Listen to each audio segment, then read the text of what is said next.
प्रिय विद्यार्थियों, राजनीति विज्ञान प्रथम वर्ष कला की कक्षा में आपका स्वागत है। आज हम भारतीय राजनीतिक चिंतन में आचार्य विष्णुगुप्त को लेंगे। इन्हें कौटिल्य भी कहा जाता है, इन्हें चाणक्य के नाम से भी जाना जाता है। इनकी सबसे महत्वपूर्ण पुस्तक अर्थशास्त्र है। यहाँ पर ध्यान देंगे, आज के समय में हमारी पढ़ाई में अर्थशास्त्र धन से संबंधित शास्त्र माना जाता है, लेकिन चाणक्य की अर्थशास्त्र एक राजनीति और कूटनीति पर अधिक केंद्रित पुस्तक है और यहाँ पर अर्थ का तात्पर्य भूमि से है और अर्थशास्त्र ऐसे राजाओं के लिए संदेश है जो भूमि पर अधिकार करना चाहते हैं, भूमि पर शासन करना चाहते हैं। भारतीय राजनीतिक चिंतन में कौटिल्य का नाम बड़ा ही महत्वपूर्ण है और राजनीतिक लक्ष्यों की प्राप्ति के लिए किस प्रकार कार्य करे, इसके लिए आज भी व्यवहारिक राजनीति में कौटिल्य का नाम लिया जाता है। यदि हम प्राचीन भारतीय चिंतन की परंपरा को देखें तो अर्थशास्त्र प्राचीन भारतीय चिंतन को स्पष्ट करने में बड़े महत्वपूर्ण है। इसमें राजनीतिक विचार महत्वपूर्ण है। अगर हम मनुस्मृति से इसकी तुलना करें तो जहाँ मनुस्मृति समाज के आधारभूत ढांचे पर अधिक है, वहीं अर्थशास्त्र राजनीति पर केंद्रित पुस्तक है और इसमें जो राजनीतिक सिद्धांत हैं उसमें पहला राज्य की उत्पत्ति जो कौटिल्य ने जो प्रस्तुत किया है उसमें दो प्रकार के सिद्धांतों की हमें झलक मिलती है। प्रथम दैवी उत्पत्ति सिद्धांत और सामाजिक समझौता सिद्धांत। देवताओं के श्रेष्ठ गुणों के द्वारा राज्य का निर्माण हुआ और दूसरा इसमें सामाजिक समझौते का भी भाव निहित है, अर्थात लोगों की सहमति और स्वीकृति भी महत्वपूर्ण है।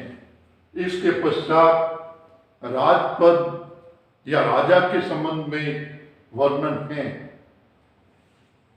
इसमें अर्थशास्त्र में तीन प्रकार के व्यक्तियों का वर्णन किया गया है। श्रेष्ठ गुणों वाले व्यक्ति, दूसरे मध्यम श्रेणी के व्यक्ति और तीसरे राक्षस प्रवृत्ति के व्यक्ति। तो जो शासक बनने का अधिकार, शासन बनने की योग्यता, उसमें श्रेष्ठ गुणों की वाले व्यक्तित्व ही राजा बनने के अधिकारी हैं। इसे दैवीय गुण की भी संज्ञा दी जा सकती है। इसी के साथ इस अर्थशास्त्र में राजा की दिनचर्या का भी वर्णन किया गया है और राजा की कार्य प्रणाली का भी पूरा विस्तार पूर्वक वर्णन है। इसके पश्चात इसमें प्रशासनिक व्यवस्था का वर्णन किया गया है। प्रशासनिक व्यवस्था में हम पहले सप्तांग सिद्धांत को लें। राज्य के 7 अंग होते हैं, जैसा कि मैंने मनुस्मृति में बताया था कि स्वामी, सचिवान, पूर्व, कोष, दंड, मित्र, ये 7 तत्व राज्य के आवश्यक तत्व हैं। प्रत्येक भारतीय राजनीतिक विचारक राज्य के लिए 7 तत्वों का समर्थन करता है और अर्थशास्त्र में भी कौटिल्य ने राज्य की इन 7 प्रवृत्तियों को प्रस्तुत किया है। राजा अपने सुयोग्य मंत्रियों के साथ विचार विमर्श करके शासन संचालित करे। इसी के साथ विभिन्न प्रकार के मंत्री जो विभिन्न विभागों को संभाले, और विशेष बात यह है कि राजा मंत्रियों के साथ, राजा सचिवों के साथ जो चर्चा करे वो गोपनीय चर्चा हो, गोपनीयता का ध्यान रखते हुए अपने निर्णय का चुनाव करें और सावधानी पूर्वक उसे लागू करें। प्रशासनिक व्यवस्था के अंतर्गत क्षेत्रीय इकाइयाँ, ग्रामीण इकाइयाँ और ग्राम स्तर पर भी अलग अलग व्यक्तियों के माध्यम से कार्य दायित्व वितरित किए गए हैं। इसके पश्चात दंड व्यवस्था है दुष्टों के दमन के लिए, जहां पुलिस को दंड का नाम दिया गया है। इसी पर रक्षा का भी दायित्व है और ये इसके लिए न्याय व्यवस्था है। न्याय व्यवस्था का विस्तार पूर्वक वर्णन अर्थशास्त्र में किया गया है। इसके पश्चात वैदेशिक संबंधों के संचालन के लिए अर्थशास्त्र में 2 प्रकार के सिद्धांत हैं। प्रथम मंडल सिद्धांत है। राजा की पड़ोसी राजाओं के आचरण के आधार पर उन्हें विभिन्न भागों में बांटा जाता है। इसमें मित्र राजा, शत्रु राजा, मध्यम और उदासीन 4 प्रकार के विभाजन हैं और इन विभाजन के आधार पर राजा अपनी अथवा मंत्रिमंडल अपनी विदेश नीति का संचालन करे। ये मंडल सिद्धांत की प्रमुख पक्ष हैं। इसके साथ ही दूसरा 60 गुण्य नीति का है, 6 गुणों की नीति।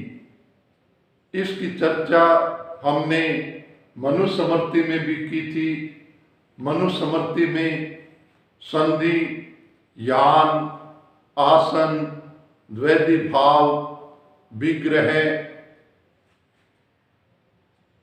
आश्रय अथवा शरण, ये 6 प्रकार के तत्व हैं जो युद्ध और संकट के समय इस नीति को अपनाया जाना चाहिए। इसमें संधि का मतलब है शत्रु राजा का मुकाबला करने के लिए 2 समान राजा आपस में संधि करे। यान का तात्पर्य शत्रु को संकट में फंसा देखकर उस पर तुरंत आक्रमण करे। विग्रह का तात्पर्य है शत्रु पक्ष के महत्वपूर्ण व्यक्ति को तोड़े अथवा शत्रु पक्ष में फूट डाले। आसन का तात्पर्य है शत्रु राजा के किले पर घेरा डालकर बैठना। द्वैधी भाव का तात्पर्य है सेना को 2 भागों में बांटना, एक को आक्रमण में लगाना, दूसरे भाग को भावी रणनीति के लिए सुरक्षित रखना। और शरण का तात्पर्य है अगर शत्रु अधिक शक्तिशाली है तो दूसरे शक्तिशाली राजा की शरण में जाकर अपने राज्य की रक्षा करने का प्रयास करना। ये अंतर्राष्ट्रीय संबंधों और युद्ध नीति के संचालन का पक्ष है। प्रिय विद्यार्थियों, जो प्राचीन भारतीय चिंतन है उसमें कौटिल्य अथवा चाणक्य एक महत्वपूर्ण नाम है। ये चंद्रगुप्त के समकालीन थे और इनकी पुस्तक आज भी व्यवहारिक राजनीति का मार्गदर्शन करती हैं। तो निश्चित ही आप इसके माध्यम से भारतीय शासन प्रणाली को, प्राचीन भारत की शासन व्यवस्था को समझने का प्रयास करेंगे। धन्यवाद।